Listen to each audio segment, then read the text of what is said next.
This is VOA News. I'm David Byrd.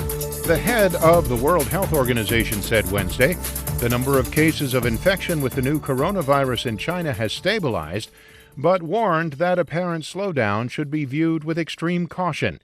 At the end of a two-day meeting on research and innovation into measures to tackle the new viral outbreak, Tedros Adhanom Ghebreyesus said his organization fears outbreaks in countries with weaker healthcare systems than China. Our greatest fear remains the damage this coronavirus could do in a country like DRC. Even as the flames of one outbreak begin to die down, we're fighting another fire front. Meanwhile, China's President Xi Jinping called on leaders of the ruling Communist Party Wednesday to maintain the fight against the virus. In Cambodia, the cruise ship MS Westerdam was allowed to dock after being refused entry to Thailand, Japan, Taiwan, Guam, and the Philippines because of fears one of its passengers might have the virus.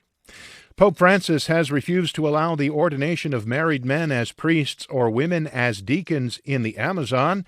Sabina Castelfranco has more from Rome. Pope Francis's apostolic exhortation on the beloved Amazon, made public on Wednesday, made no change to the Roman Catholic Church's centuries-old rule on celibacy. The majority of bishops from the Amazon region had voted at the end of their synod in the Vatican 3 months ago to allow some married men to be ordained and for women to serve as deacons.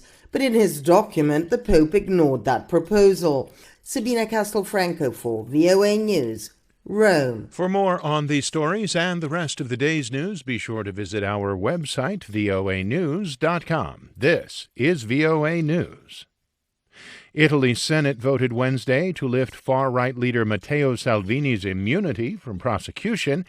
As Lucy Fielder of Reuters reports, the former Interior Minister could now face trial over his refusal to let migrants disembark at an Italian port. The accusation that he illegally detained migrants at sea last year, when he refused, as Interior Minister at the time, to let them disembark from the Gregoretti Coast Guard vessel, ignoring pleas from human rights groups. Magistrates believe that was an abuse of power that amounted to de facto kidnapping. In his 14 months at the Interior Ministry, Salvini made tackling migrant boats a priority, barring ports to them and threatening charities operating them with fees. Under Italian law, former ministers can't be tried for actions undertaken while in office, unless Parliament authorises it. That's Lucy Fielder reporting.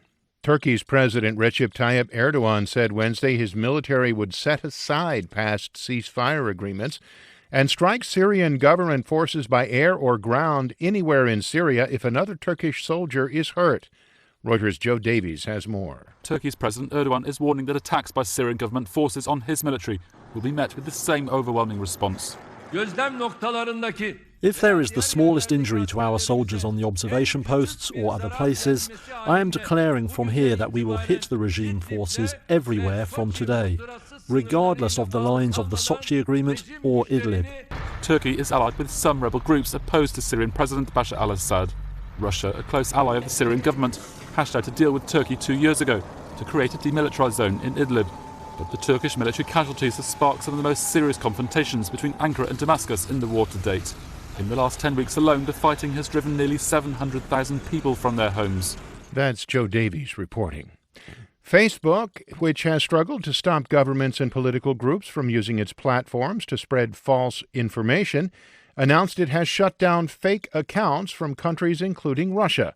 Chris Dignam reports. In a statement, Facebook's head of cybersecurity policy said the latest Russian operation used more than 100 accounts on the platform and on Instagram, which Facebook owns, to create fake personas, often posing as journalists. These accounts then contacted local media and politicians to plant false stories about politically divisive issues, such as corruption allegations, ethnic tensions in Russian-annexed Crimea, and the 2014 downing of a Malaysian airliner in Ukraine. That is Chris Dignam with that report. Record day on Wall Street, the Dow up 0.94%, the S&P added 0.64%, and the Nasdaq added 0.9%. For more, visit our website. I'm David Byrd.